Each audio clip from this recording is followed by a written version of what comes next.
भारत में दैनिक नए मामलों की संख्या में लगातार कमी दर्ज की जा रही है। लगातार 7वें दिन देश में कोविड-19 के नए मामलों की संख्या 2 लाख से कम दर्ज की गई। भारत में कोविड-19 के सक्रिय मामलों की संख्या लगातार घट रही है।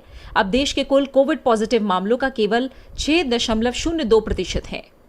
साथ ही लगातार 21वें दिन भारत में बीमारी से उबरने वाले लोगों की दैनिक संख्या कोविड-19 के दैनिक नए मामलों से ज्यादा है। पिछले 24 घंटे में दैनिक नए मामलों की तुलना में बीमारी से 77,345 ज्यादा लोग उबरे हैं। जहां एक तरफ पूरे देश में कोविड की जांच बढ़ गई है, वहीं दूसरी तरफ साप्ताहिक पॉजिटिविटी रेट भी लगातार घट रहा है। साप्ताहिक पॉजिटिविटी रेट इस समय 7.66% है, जबकि दैनिक पॉजिटिविटी रेट घटकर आज 6.21% हो गया। ये लगातार 10 दिनों से 10% से कम बना हुआ है। भारत में कोरोना वायरस की दूसरी लहर की रफ्तार अब धीरे धीरे थमने लगी है। देश में कोरोना के मामलों में गिरावट जारी है। कई राज्यों में आंकड़े तेजी से कम हुए हैं। भारत में पिछले 24 घंटे में 1,34,000 नए मामले सामने आए हैं। लगातार 21वें दिन नए केस से रिकवर हुए मरीजों की संख्या ज्यादा है। आंकड़ों के अनुसार देश भर में पिछले 24 घंटे में 2,11,000 से ज्यादा लोग ठीक हुए हैं। इसके बाद भारत में कोविड-19 से ठीक होने वाले लोगों की संख्या 2,63,00,000 से अधिक हो गई है। इसके साथ ही देश भर में एक्टिव मामलों में लगातार गिरावट आई है। अब 17,13,413 लोगों का इलाज चल रहा है। रिकवरी रेट बढ़कर 92.79% हो गया है। बीते एक दिन के दौरान 2,887 लोगों की जान गई है। देश में 2 जून तक 35,37,00,000 से अधिक नमूनों का परीक्षण किया गया है, जिसमें कल 21,59,000 से अधिक नमूनों का परीक्षण किया गया।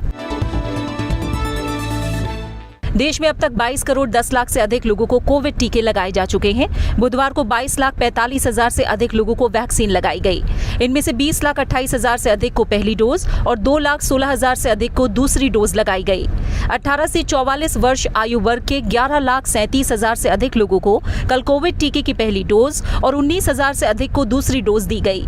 कुल मिलाकर अब तक इस आयु वर्ग के 2,25,00,000 से अधिक लोगों को कोविड टीका लगाया जा चुका है। केंद्र सरकार ने अब तक राज्यों और केंद्र शासित प्रदेशों को कोविड टीके की 23 करोड़ से अधिक खुराक मुफ्त श्रेणी और राज्यों द्वारा सीधी खरीद की श्रेणी के माध्यम से दी है। राज्यों और केंद्र शासित प्रदेशों के पास अभी टीके की 1,64,00,000 से ज्यादा खुराक उपलब्ध है, जिन्हें दिया जाना बाकी है। केंद्र सरकार ने देश में कोविड टीके की आपूर्ति बढ़ाने के लिए बड़ा फैसला लिया है। सरकार हैदराबाद स्थित वैक्सीन निर्माता बायोलॉजिकल ई से वैक्सीन की 30 करोड़ खुराक खरीदने जा रही है। केंद्रीय स्वास्थ्य मंत्रालय ने बताया है कि टीकों की 30 करोड़ डोज लेने के लिए केंद्र सरकार बायोलॉजिकल ई को 1,500 करोड़ रुपए का भुगतान करेगी। इन टीकों की खुराक बायोलॉजिकल ई निर्मित और स्टोर करेगी। फेज 1 और फेज 2 की क्लिनिकल ट्रायल में पॉजिटिव नतीजे दिखने के बाद बायोलॉजिकल ई की कोरोना वैक्सीन के फेज 3 का क्लिनिकल ट्रायल चल रहा है। ये एक आरबीडी प्रोटीन सब यूनिट वैक्सीन है और उम्मीद की जा रही है कि अगले कुछ महीनों में ये उपलब्ध हो जाएगी। बायोलॉजिकल ई के वैक्सीन प्रस्ताव पर national expert group on vaccine administration for कोविड-19 ने चर्चा और पड़ताल करने के बाद उसे मंजूर करने की सिफारिश की थी। भारत सरकार के मिशन कोविड सुरक्षा भारतीय कोविड-19 वैक्सीन विकास मिशन का एक हिस्सा है।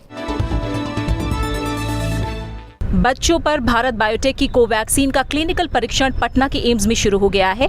बिहार के 15 बच्चे इस परीक्षण में शामिल हुए। पटना के एम्स में कोविड मामलों के नोडल प्रभारी डॉक्टर संजीव कुमार के मुताबिक परीक्षण के लिए 12 से 18 वर्ष के बच्चों को पहला टीका लगाया गया है। 0.5 मिली वैक्सीन का इंजेक्शन लगाने के बाद 2 घंटे तक बच्चों की निगरानी की गई। 4 सप्ताह बाद इन बच्चों को दूसरा टीका लगाया जाएगा। इस दौरान बच्चों के स्वास्थ्य पर कड़ी नजर रखी जाएगी।